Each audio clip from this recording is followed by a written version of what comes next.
Hello, my name is Ellen Alpsten. I'm an author and I'm going to speak to you about my work. Last year I published my debut entitled Tsarina. It is the first ever novel about Catherine I of Russia, who is not Catherine the Great, but who was born as an illiterate serf before rising to the first ever ruling empress of the world's largest and wealthiest realm. The novel also charts the transformation of Russia from backward nations to the beginnings of the modern superpower we know today. So it's really a double Cinderella story. This year, on the 8th of July, I have published the sequel, The Tsarina's Daughter, and interestingly enough, she lives her mother's life to the inverse, falling from unimaginable riches to rags before rising triumphantly from rags to Romanov. I just love how the two books look together, and I cannot thank my publisher, Bloomsbury, enough for making my girls so beautiful. How come that these two books are the first ever novels about two Russian empresses setting the scene for this unique century of female reign in Russia, flying into the face of a brutal male-dominated patriarchy? I feel a little bit like they are my Tutankhamun. They were hiding in plain sight, waiting for me, and I was destined to write these novels. But possibly it is because the Tsars preceding them and succeeding them, such as Ivan the Terrible, Peter the Great, Catherine the Great, names, of course, we have all heard of before, made just so much noise and shed so much light that my leading ladies, my heroines, my girls just slid into the shadows of history. I'd be delighted if I can read you the opening pages of The Tsarina's Daughter, the prologue. In the Winter Palace, St. Nicholas Day, 6 December 1741. Ivan is innocent. My little cousin is a baby, and as pure as only a 1-year-old can be. But tonight, at my order, the infant Tsar will be declared guilty as charged. I fight the urge to pick him up and kiss him. It would only make things worse. Beyond his nursery door, there is a low buzzing sound, like that of angry bees ready to swarm the Winter Palace. Soldiers' boots scrape and shuffle. Spurs clink like stubby vodka glasses, and bayonets are being fixed to muskets. These are the sounds of things to come. The thought spikes my heart with dread. There is no other choice. It is Ivan or me. Only one of us can rule Russia, the other one condemned to a living death. Reigning Russia is a right that has to be earned as much as inherited. He and my cousin, the regent, doom the country to an eternity under the foreign yoke. Under their rule, the realm will be lost, the invisible holy bond between Tsar and people irretrievably torn. I, Elizabeth, am the only surviving child of Peter the Great's 15 sons and daughters. Tonight, if I hesitate too long, I might become the last of the siblings to die.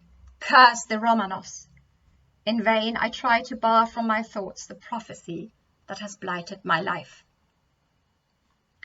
Puddles form on the parquet floor as slush drips from my boots. Their worn thigh-high leather is soaked from my dash across St. Petersburg. Despite my being an imperial princess, the Tsarevna Elizabeth Petrovna Romanova, no footman had hooked a bearskin across my lap to protect me against the icy wind and driving snow while I sat snug in a sled.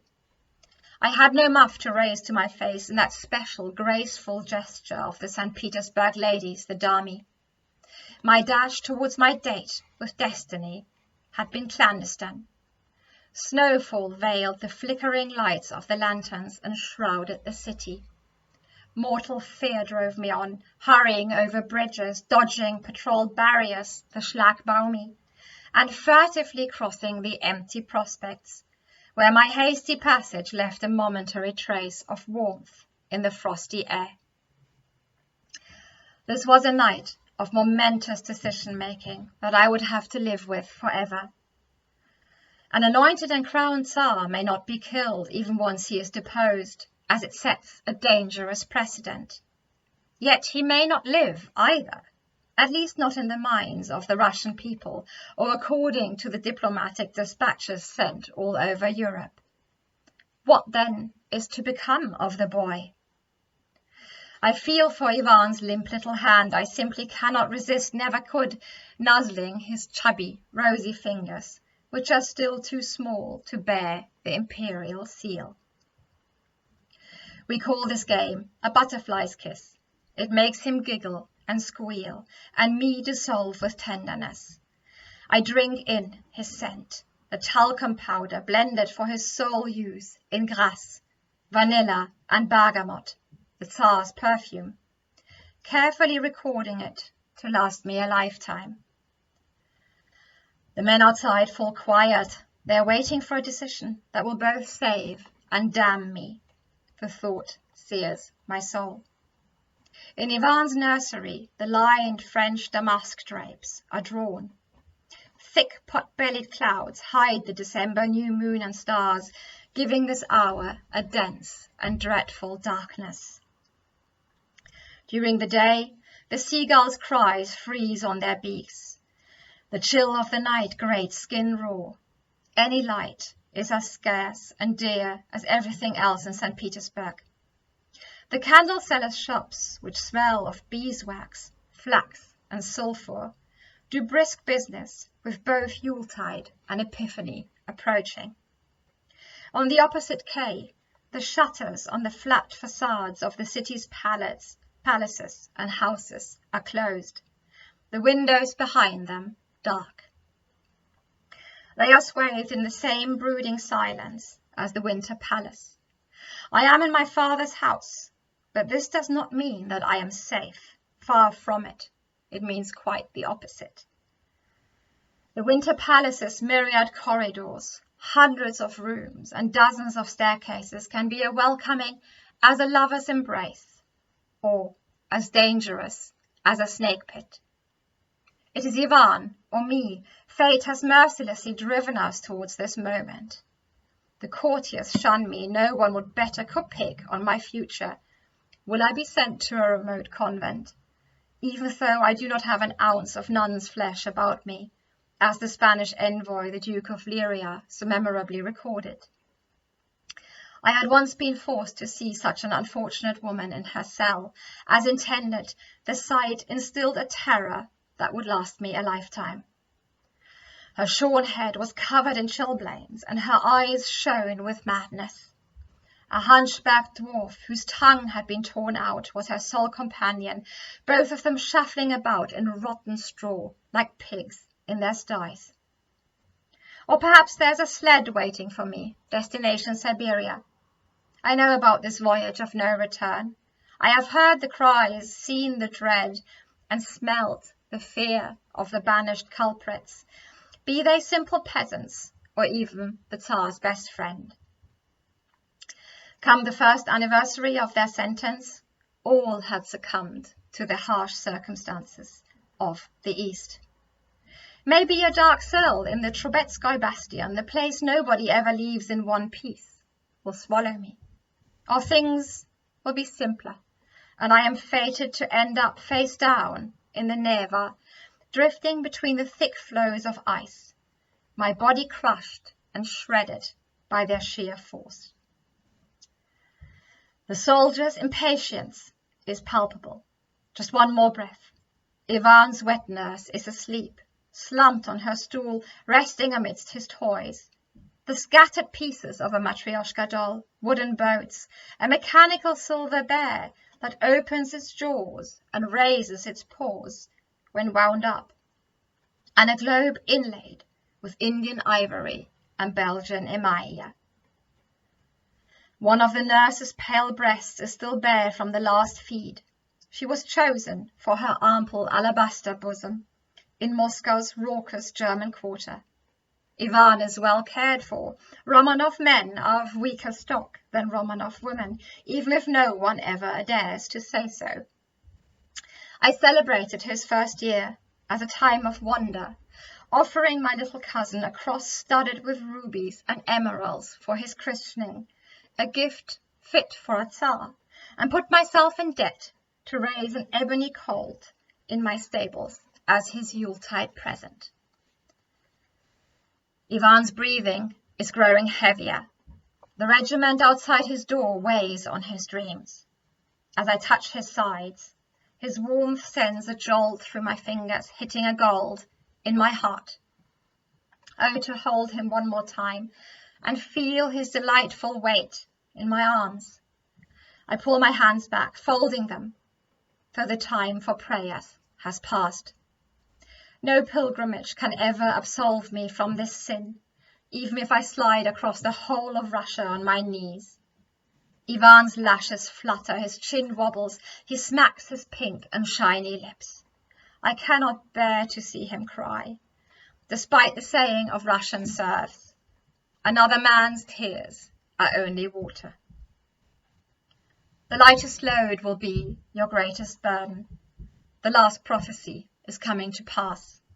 Spare me, I inwardly plead, but I know this is my path, and I will have to walk it to the end, over the pieces of my broken heart. Ivan slides back into slumber, long dark lashes cast shadows on his round cheeks, and his tiny fists open, showing pink, unlined palms. The sight stabs me.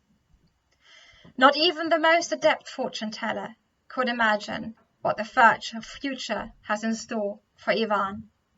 It is a thought that I refrain from following to its conclusion. Beyond the door, utter silence reigns. Is this the calm before the storm my father taught me to fear when we sailed the slate-coloured waters of the Bay of Finland? His fleet had been rolling at anchor in the far distance, masts rising like a marine forest. This is forever Russia, he had proudly announced. No Romanov must ever surrender what has been gained by spilling Russian blood. In order to strengthen Russia, father spared no one. My elder half-brother Alexei had paid the ultimate price for doubting Russia's path to progress. Steps approach. My time with Ivan and life as we know it is over. I wish this were not necessary. There's a knock on the nursery door, a token rasp of knuckles so light it belies its true purpose. It is time to act. Russia will tolerate no further excuses.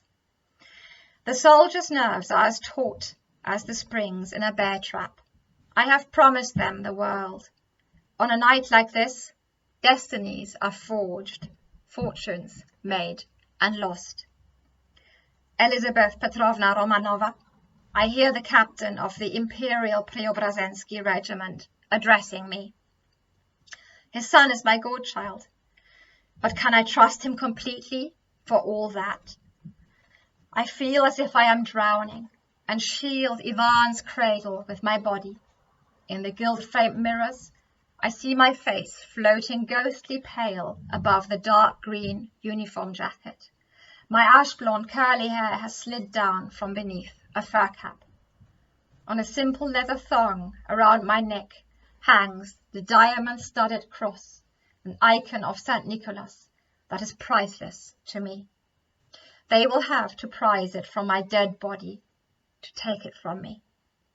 I am almost 32 years old. Tonight, I shall not betray my blood. I am ready, I say, my voice trembling, bracing myself as the door bursts open and the soldiers swarm in. Everything comes at a price. This was the prologue of my current novel, which was published on the 8th of July with Bloomsbury Book, The Tsarina's Daughter, the one and only novel about the Empress Elizabeth of Russia, who is part of this unique century of female reign in the world's largest and wealthiest realm. I hope that listening to me has interested you. If you like listening, the book is equally available on Audible or wherever you download your audiobooks. And I just hope that both my ladies, Tsarina and the Tsarina's Daughter, give you as much pleasure when you read about them as I had when writing about them. Thank you so much for listening.